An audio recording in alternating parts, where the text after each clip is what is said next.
Berdasarkan wujud atau bentuknya, penggolongan tata hukum di Indonesia terdiri atas hukum tertulis dan hukum tidak tertulis.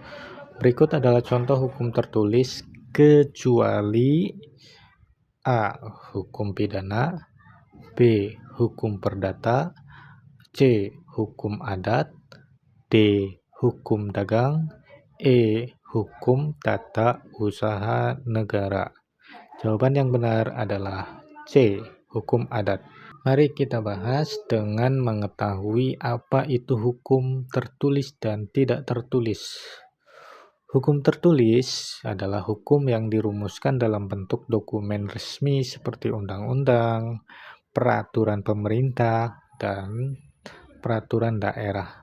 Contohnya KUHP yang berkaitan dengan hukum pidana, KUHP pada hukum perdata, lalu ada hukum dagang, hukum tata usaha negara, dan lain-lain.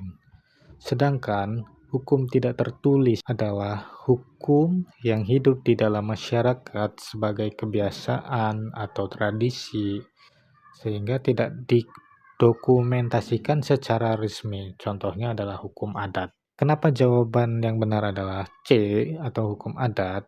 Hukum adat adalah contoh hukum yang tidak tertulis.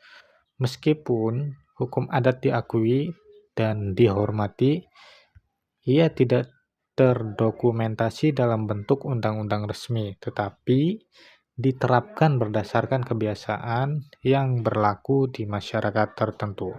Lalu, contoh hukum tertulis.